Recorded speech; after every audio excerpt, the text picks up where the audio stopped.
शासकीय जमिनीवरील 1995 पूर्वीची निवासी अतिक्रमणे होणार नियमित। राज्य शासनाचा मोठा निर्णय, झोपडपट्टीधारकांना दिलासा, नवीन अतिक्रमणांवर कडक कारवाईचे संकेत। मुंबई शासकीय जमिनीवर वर्षानुवर्षे वास्तव्यास असलेल्या झोपडपट्टीधारकांसाठी राज्य सरकारने एक महत्त्वपूर्ण धोरणात्मक निर्णय घेतला आहे। मुंबई व मुंबई उपनगर जिल्हा वगळून राज्यातील उर्वरित जिल्ह्यांमध्ये 1 जानेवारी 1995 पूर्वीची निवासी अतिक्रमणे आता नियमानुकूल रेग्युलराइज केली जाणार आहेत। महसूल व वन विभागाने या संदर्भातील सविस्तर शासन निर्णय निर्गमित केला आहे। कब्जे हक्क आणि दंड आकारणी या निर्णयानुसार 1 जानेवारी 1995 पर्यंत संरक्षण मिळालेल्या झोपडपट्टीधारकांना त्यांनी अतिक्रमित केलेली जमीन प्रदान करण्यात येईल। यासाठी ज्या तारखेला सदर झोपडपट्टी घोषित झाली आहे त्या तारखेची बाजार किंमत कब्जे हक्क म्हणून वसूल केली जाईल। झोपडपट्टी व्यतिरिक्त इतर निवासी वापरासाठीच्या अतिक्रमणांसाठी जमिनीच्या बाजारभावाच्या 2.5 पट रक्कम आणि विहित दराने व्याज आकारले जाणार आहे।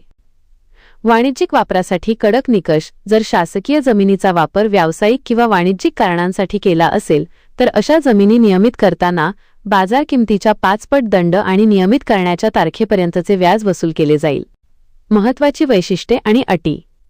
मागासवर्गीयांना सवलत। निवासी प्रयोजनासाठी अतिक्रमण करणारी व्यक्ती मागासवर्गीय असल्यास नियमानुसार ती जमीन विनामूल्य प्रदान करण्याची तरतूद करण्यात आली आहे। पुरावा अनिवार्य। 1 जानेवारी 1995च्या मतदार यादीत नाव असणे, शिधावाटप पत्रिका किंवा अन्य सबळ पुरावा सादर करण्याची जबाबदारी संबंधित अतिक्रमणधारकाची असेल। सहकारी संस्था स्थापन करणे। पात्र झोपडपट्टीधारकांनी एकत्रित येऊन सहकारी गृहनिर्माण संस्था स्थापन करून जमिनीची मागणी करणे आवश्यक आहे।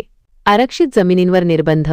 विकास योजनेमध्ये डीपी प्लॅन, सार्वजनिक किंवा निमसार्वजनिक वापरासाठी आरक्षित असलेल्या जमिनींवरील अतिक्रमणे कोणत्याही परिस्थितीत नियमित केली जाणार नाहीत। नवीन अतिक्रमणांवर कारवाईचा बडगा शासनाने स्पष्ट केले आहे की 1 जानेवारी 1995 नंतर झालेली कोणतीही अतिक्रमणे नियमित केली जाणार नाहीत। अशी अतिक्रमणे तातडीने निष्कासित करण्याचे आदेश जिल्हाधिकाऱ्यांना देण्यात आले आहेत। एवढेच नव्हे तर नवीन बांधकामास जबाबदार असणारे अतिक्रमणदार आणि ते न रोखणारे अधिकारी कर्मचारी यांच्यावरही फौजदारी कारवाई करण्याचे निर्देश देण्यात आले आहेत। ग्रामीण भागात अतिक्रमणे नियमित करण्यासाठी तहसीलदार यांच्या अध्यक्षतेखाली समिती स्थापन करण्यात येणार असून शहरी भागात महापालिका आयुक्तांच्या अध्यक्षतेखालील समिती जमिनीचा लेआउट तयार करेल।